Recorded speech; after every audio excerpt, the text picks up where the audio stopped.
Years later, still playing the same game? What is this, a BratOK player? Nah. Nah. You do it first. Okay. Up here in the I feel like there's some meme prepared that you're like, I want to introduce the other guy. Up here in the top right-hand corner of the map, we have the red Protoss player. Put your hands together for ShoWTimE.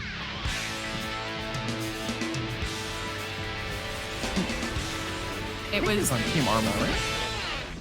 Yeah. No, BAG. Oh, BAG, sorry. I was like, okay, it has something that reminds me of his muscles. Was it ARM? Because ARM muscles? No, it was big. Berlin International Gaming. In the bottom left for Star, he is the blue Terran, BratOK.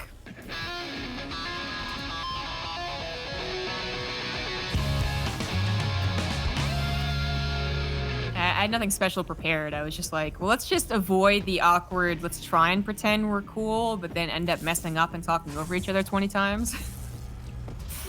Just tell you to do it. All right. Well, good old PVT. And again, ShoWTimE is one of those guys that is not really going to be the person that's like, okay, guys, it's time for me to bring the hyper pressure to you and cheese you out and just shut you down and make this a short series. ShoWTimE will give you your due respect in the sense that he will just play a normal macro game, whether he's way, way better than you or if he's just a little bit better than you, he's actually totally okay with it because he knows just he's gradually going to get further and further ahead. And it's something that's really scary about him. He's the wall. He's as well built in StarCraft as he is in real life. He is just solid. Hitting all the muscle groups in StarCraft, yep. He definitely hit some of my muscle groups, so.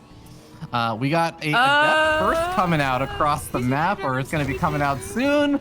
And we got a couple of Marines being made from the reactor. So there's no Reaper opening from this game from BratOK. No, there is not. So he's going to be missing that scouting, but because it is ShoWTimE, he just kind of went over like he's the macro guy. He has at times experimented with proxies and cheeses just to make sure that he's not always that guy, but it's still pretty dependable he's that guy. You can just expect the Twilight Council right now, because he's also probably not one of the guys experimenting with Void Rays, right? So no. You can kind of skip the Reaper, but I think he's actually getting the Reaper just a little bit later. It's less about even like, what is my opponent doing? Can I guess what he's doing? And more just like, I really want to hit this like faster XYZ. Maybe it could have been a Hellion drop, but his factory's not close there. So just faster, slightly faster, like a little bit faster would have been drop. Okay. Is that what it is? Yeah, looking forward to seeing if that's how things end up shaping out over here. We did have the Adept making its way forward. It shades in and gets past the supply depot. And there's no Marines over here. This was going to actually kill off an SCV building the starport. Immediately sends another SCV back in, but that's going to be another SCV down. There's a chance he might get a third. Oh, boy. More than a chance. Here it is. Is he going to get a fourth? Is he going to get a Marine, actually? It'd be amazing if he got out. Yeah. I actually think if you just decided to commit for it and go for the Marine, I actually think he would have gotten one. I think maybe you're right about that. Yeah. Pretty bad to have that Adept go on in and get the confirmation on a Widowmine drop, even though it is what Terrans usually do. In return, BratOK's Reaper that came a little bit later still did not get the Twilight Council Scout. The surprise laterness didn't really do much for it. It saw, I guess, maybe the front, which saw 2 gateways, or actually a gateway and a robo if you clicked on it. Which also kind of tells them that it's a blink build, I would believe, and a macro blink build too. Yeah, this is like the hyper typical, I don't even want to say old school, but it's a little bit old school style of like PVT. Get up your blink, get up your observer, put a little pressure on, deal with Widowmine drops if they start coming on in, and just continue to poke and prod while you build up the big old Protoss Doomsday death ball behind it all. The real question is it 2, 3, or 4 gateways? 4 being, definitely the aggressive option. 3 kind of giving you some flexibility. And 2, definitely for the faster third. And BratOK's able to see it's 2, but I still think it favors ShoWTimE. ShoWTimE felt comfortable doing this because he got such a good scout with the Adept and was probably going to risk it anyways. But he's going to get the second scout here to see if there's potential for like an SCV pull early on to try and punish him for the faster third, the lack of production. And he does see an army that would do that. So he's already setting up to prepare for Oh this. my God. Like ShoWTimE is reading BratOK very well.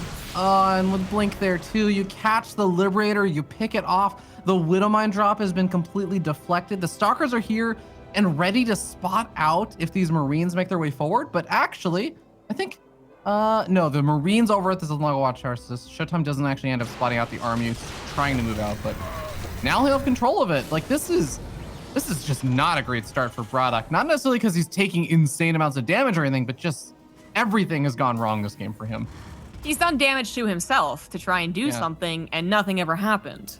So he's in a terrible position. You're definitely right. Like he's down 20 workers because ShoWTimE has known exactly what to do at every turn, and is even now determined. Okay, you're not going to do the push. The push itself, I don't think was going to do the damage that BratOK wants. So it's not like, oh, you should have done it. Like no, it was found out. It was denied. Like he's got to pull back. But everything has gone terribly for this guy. Third CC isn't that fast. Double engineer bait isn't that fast. ShoWTimE's going to be ahead on economy, on upgrades, on army supply. Can't even get a medevac drop going. If this is a ladder game, you just tap out right now. Zombie Grub, this is gonna shake BratOK to the cyber core. Like this is so bad. I'm at the point where I agree with you on the whole tap out thing because I'm like, oh no, BratOK, are you gonna be in the right mindset for game 2 if you get shut down this hard? Like this is actually just running into the wall, literally at full speed. This is head planting your face straight into the brick wall. Oh God. In this case, the brick wall is probably going to come to BratOK. ShoWTimE. The brick wall is moving. Yeah, it's like a Final Fantasy boss or something, you know, right? Demon wall. Oh my God. Exactly. I don't know if ShoWTimE will, but I think ShoWTimE can. Like, he could probably just make a Warp Prism and attack with 1-1. Does he know he can? Not really. Is it dangerous to do because tanks are scary? Sure, but I think it would work. Because right now, the supplies don't look that bad. Give it another minute, and ShoWTimE will have, especially a lot more army supply. I don't know about doubling, but I'm just going to say a lot. And going to be taking control over the map, too. If he got that Warp Prism, you could just show it around and be like, hey, Warp Prism, be scared. Okay, Observer, can we look at the resources or the units lost tab really quickly? Oh no, we just had it. Yep. There it is. 1 adept for 2 Widowmines, 3 SCVs, a medevac, a Reaper, a Liberator, and 5 Marines. And now there's finally a little push out over here. I think that ShoWTimE's gonna try and just delay this for like an extra 5 to 10 more seconds. Blinks out of there, doesn't lose any stalkers. I'm actually just waiting to see if he gets stormed before these Marines can move up the ramp. Like, oh God, that's actually just life tilting there for BratOK. Seeing that Warp Prism is pretty scary too. I mean, it's maybe just a Warp Prism he was going to send across the map, but actually defensively like that with the army, you know there's 4 Eye Templars in there with Storm. BratOK, oh boy, what are you going to do about this? He's got to stop down at Ghost Academy. He could try and just turtle this game out and at least get to like a decent supply that defensively would be a very difficult supply to break. I think that this is his only option, actually. And it's now up to ShoWTimE to, does he want to push into this or not? Or does he want to also play into the later game? ShoWTimE still has a little bit of a problem with not killing his opponent when he can, like the quickest way possible. And I think he's been trying to improve on that. So I really want to see him try. Yeah. Observer a little bit further back, but oh my God. Widowmine's not even going to go off. Maybe it'll catch some reinforcements or something if somehow ShoWTimE ends up being forced to retreat here, but this is going to be a pretty big ask. Oh man, that Widowmine is just literally one hex off from hitting a bunch of units. Yeah. I don't know how much ShoWTimE's going to commit to it, as he is only about halfway to his 2-2, but if he wants at any point to warp in a bunch of zealots, then go ahead. He is going to already be on his way to Robo for disruptors and a Dark Shrine for more harassment. BratOK is going to get to live. He's going to get his 3 bases. Let's see about a 4th. I think ShoWTimE has to shut down a 4th, right? Because if he doesn't end up shutting down like a 4th attempt eventually from BratOK, that's where I'm like, okay, ShoWTimE, that actually was too passive. You actually really had to do something there. Like, otherwise, BratOK does eventually start, he's keeping up on upgrades. He does start to get up a bigger and bigger, scarier army with like more potential with ghosts and everything mixed in, but he's not there yet. And okay, BratOK, I don't think that you want to move down that ramp. And oh, Storms will actually agree with me. What does he do with the Storms? He never got a Ghost Academy. Yeah. Dodge and weave, like. He's doing it now, but he's also going to be trading out a few units here and there. And there's still another High Templar that I don't think has even shown its face from the battle. I don't think so. He can just rally his Colossus across the map. He's bullying BratOK so hard. BratOK has a couple of tanks that he can try and make work with the amount of zealots. I don't know, mate. The storms are coming through as well. There they are, anticipating the retreat of the army. And there's just so many of them. They're everywhere. That's going to be kind of it. BratOK got 100 supply, not even. Still desperate to hold on. How about that? Zombie Grub, I think that ShoWTimE could actually pull back his entire army and just warp in additional zealots who could still clean up this base. Almost. Kind of with you there. Yep, that is a GG. ShoWTimE with a very convincing 1-0 start against BratOK. There's not much else that BratOK could do. All of his game plans, every single one got interrupted. Everything was seen and everything failed before it even started. Yeah, it's definitely a very, very tough spot there for BratOK because like you said, like you're going for something that's committed and it doesn't work out. It's ShoWTimE. ShoWTimE is super duper solid. Like that kind of stuff is just not going to work out. But what's the alternative, right? Like if you don't try something a bit aggressive or committed or try to make some big damage happen like that, you want to play ShoWTimE in a really big macro game? Is that the player you really want to take to those big long macro games? I'm not so sure. No, not necessarily. I'm with you there, but it's just one of those silly things where honestly, if he had just blocked out the Adept, I think there's a bit more doubt in ShoWTimE's mind. And then maybe if there's a bit more doubt in his mind, he's not sharpening all the stalkers. He's paranoid of the Woodamine drop hitting a bit faster, so he doesn't find it in the middle of the map, and then so on and so forth, right? Yeah. The ShoWTimE, although he does play games like this against players where he doesn't have the full scout, it is so much nicer to just be like 100% confident. Like, I know exactly what's happening. I am going to do the thing and defend it. Yeah. And, killing 3 workers on a player that was already going to be sitting on a low worker count, not always a bad thing. Not a bad start there for him. So this is going to be very, very tough. And of course, we already mentioned, but BratOK is already eliminated from the group. So this is really about pride as well as the extra bit of cash that you get for winning every single one of those series in this group stage. Every series you win, you do get some money. For ShoWTimE, this could make or break the difference, especially a 2-0 versus a 2-1 might start mattering depending on how the group shapes out, on whether or not ShoWTimE advances out in the top 2 spots. Because right now he's sitting at a good old 3-2 score, and he still has the opportunity. He still has the chance to advance out with like a top 2 spots if things play out well. Yeah, I'm actually not even sure he can make not top 4. He would have to lose this, which I don't think is going to happen, and maybe even 0-2. And they'd also have to lose against Goblin. That's also a question mark, right? This is just, I feel like this is just a check. This is a check that ShoWTimE's not super tilted from the previous series, and he's still ShoWTimE, and he's passing it so far. All right, well, we're going to be starting up here in the top left-hand side of the map. Atop of said red Protoss player, sitting up 1-0, he is ShoWTimE. He is a big boy. He's playing for big.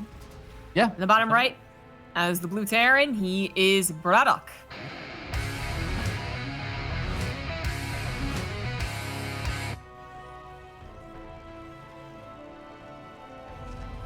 I want you to know that Roddy really enjoyed your last intro. How did he know? He was in chat, listening. My last intro? But like, there's a stream delay.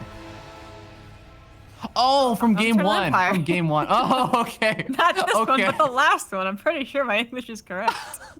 I was like, but how does Roddy? I was literally looking at like our call. I'm like, is Roddy here? Is he with us? Is he trying to steal my thunder? Imagine that. It's coming from inside the Discord call. Oh no.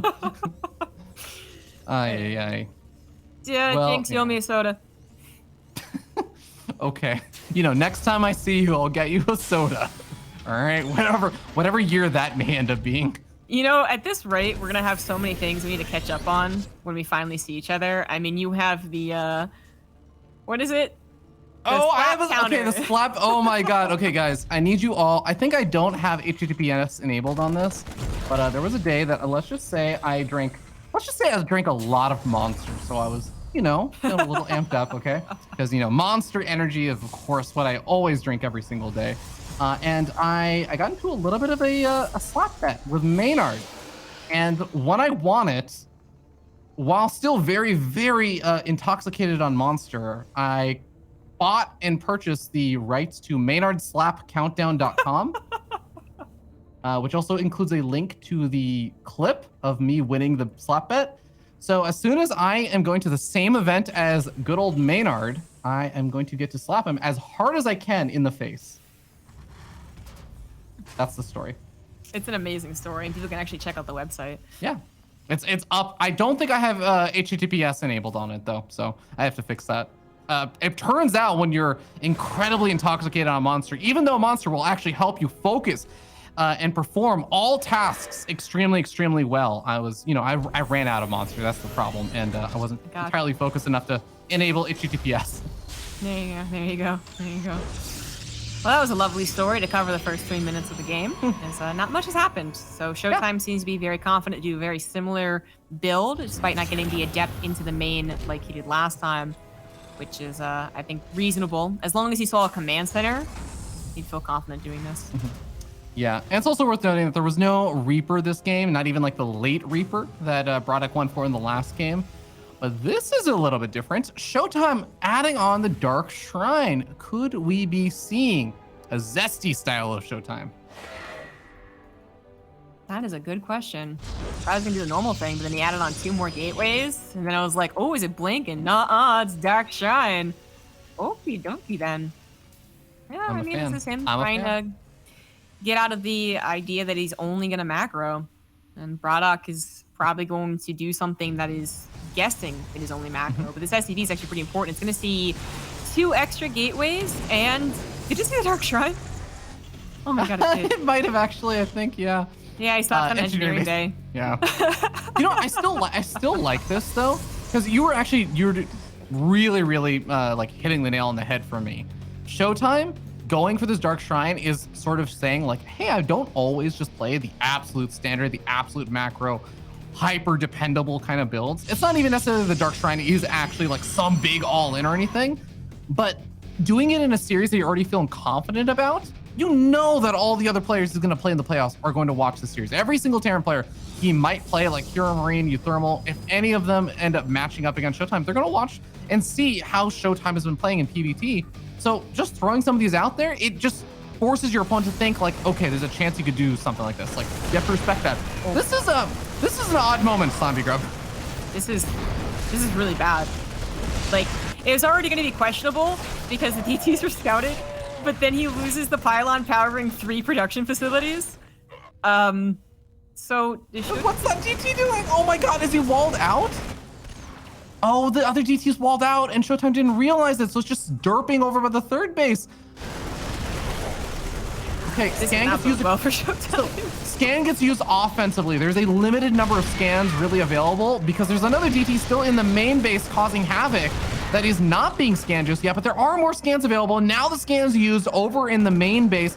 There's going to be another scan. There's another scan at the natural, and there's that scan. But that is the last scan for a little bit. One more DT could actually make a difference here, but ShoWTimE doesn't know that. He's just going to have to pull the probes to clean this up, and that is a lot of losses for ShoWTimE. Even if he's going to be up in workers here, it gets really weird from this point. It is overall weird, but his 2 gateways, not depowered, were pretty important. He actually could warp in something, even though he ended up losing his robo. Thankfully, there's another pylon on the right side, but that was close to a disaster right there. Now, if he could stabilize, I believe he is overall the better player, and he could make one more magic scan happen, but... There's 1 scan in the main. Oh no, I think he should have gotten the lock, or he should have hit the Cyclone first. Yeah, probably. You might regret that. The Stalker might still be able to grab it. It really wants it. High ground Stalker. No, good juke there with the medevac. BratOK really trying to make this work. He is getting a 3rd command center behind this, but he would be behind on stim and combat shield, so it's why he wants more damage. He also bringing the tanks along. ShoWTimE is another Stalker. He's trying to get the charge. He's trying to get to more production. I think he can buy enough time for those charge lots, and that's probably what's going to clean BratOK's army up. Yeah, BratOK is also saving 1 additional scan at the natural expansion right now in case there are more DTs that are made, which I still would not hate. If you make 1 more DT, you force them to scan. BratOK has not exactly been scanning until the first DT swipe goes off, and oh, the Warp Prism coming in from behind. Managed to jump in on a couple of these siege tanks. Snipes off one, snipes off the second, snipes off these Marines, has not lost any more workers. ShoWTimE is going to stabilize, and as much as he was losing all of his army units on the other side of the map before, he just killed the entire army of BratOK and actually still has an army left alive. He actually turned this game around. It was BratOK over committed there. He maybe should have just been like, okay, I did not end up depowering all production and actually killing ShoWTimE. I should probably just take a chill pill and go back and macro, because he wasn't just committing, he was also delaying those extra barracks that were going to have those extra tech labs to actually give him the ever important upgrades like Center Combat Shield. Everything was delayed with that, and he didn't even do the damage. So now with charge lots out, the tanks don't feel as good defensively. In fact, ShoWTimE showing off a little bit of micro here. Once he grabbed the tank, he is going to grab the tank, took on most of the Marines, so they can't kill the Warp Prism in time, but they might be able to focus fire it. At least they take it down, but oh geez. Oh no, and now the Marines are even taking some friendly fire. Oh god, another Marine or two dies to the friendly fire from the tank. I'm convinced that moment earlier from BratOK was literally the like eyes suddenly widening. It was like, oh my god, I'm gonna beat ShoWTimE. I'm gonna take a map off of ShoWTimE. I'm gonna upset this girl. I'm gonna change his map score. I have an opportunity here. And just went hard on the aggression there. And like you said, it ended up turning into an overcommittal. But I have to commend ShoWTimE a little bit on also just the nice move with like the Zealot flank from the Warp Prism. I think making a big difference, killing off the tanks and everything. Man, I actually really did start thinking BratOK was going to have that, but ShoWTimE did a nice job of turning that around. Wow. I don't doubt that BratOK was thinking that, but he was also probably thinking like, yeah, I just killed your DTs. What's up, cheeser? The invisible man is now down. How do you feel now? Someone cue the Artosis clip somewhere. Yeah. Yeah. Probably thought that he was kind of supposed to do more damage, you know? It's was certainly sketchy, but now ShoWTimE is in a pretty good lead. He had that probe lead for the entire time. Now it's up by 15. That's a lot. And while his army is at a temporary deficit, that's because he's getting so many upgrades and he's still holding on to actual production rounds. He's got plenty of time to buy with his Warp Prism. Zealots will always threaten it. BratOK is marching across the map. ShoWTimE needs another warp in. He needs to get that Colossus out. Oh, it's already out. Look at that. Well, Zombie Grub, the best way I can phrase this is everyone says BratOK. Nobody ever asks Brat, are you okay? This is not a good spot. It kind of worked. Kind of worked. I thought you were gonna be like, no one ever says Brat great. Like, wow. No, that'd be too mean. BratOK is actually a really cool person, and I'm really appreciative of the fact that he's been a part of the StarCraft community for such a long time. He's given me so much joy. Straight up. No. Mean. I'm not a straight up savage. I'm not a straight up savage. All right. What was this? Wait, what was the context of this Viking floating into the main base, past all the stalkers, turning around and be like, Colossus? I'm not sure what that was. It could have been a harassing Viking, but... I'm sure there was a reasonable explanation, but I don't want to hear it. It was much more fun without one. Yeah. All right, ShoWTimE up now. Ooh, let's do the math on this one. 33 workers? Oh my god. Okay. Well, let's just say that I don't think BratOK wants to take a fight in the middle of the map here. His army supply is not that bad, but he's going to be... It's not. Oh, he's actually going to even up upgrades. Yeah, he's got even upgrades, even army supply. It's just that he's down that many workers. Yeah, I also want to note that a good chunk of ShoWTimE's army supply right now are literally just Archons. That's actually not the typical, mid-game army supply. Like, usually it's a lot of Zealots and stuff. Now, the weird thing is these are going to actually end up getting choked up, so BratOK is not taking the worst fight in the world. He's doing a lot of damage to choked up Archons. I get lifting the command center to an extent, but I actually think it was choking up the army of ShoWTimE. I actually liked it more when it was on the ground. Yeah, it was going to eventually hurt him one way or another, I feel, though, right? Because then the Colossus start getting great shots, and whenever he does get an opportunity to pounce, the army supplies are still holding even, but he just can't really take care of the Colossus. I mean, maybe if he gets the Warp Prism, that ain't going to happen. The Archons also are surviving a very long time, because obviously there's no EMPs. ShoWTimE is going to take the 2-0. BratOK never really got to show his true game. Game number 1 was kind of just over before it began. And while game number 2 gave him a little bit of a glimpse of what it could happen, maybe, ShoWTimE is just still too good of a player. Yeah, the drop gets cleaned up on the other side of the map. Colossus roast and toast everything, and ShoWTimE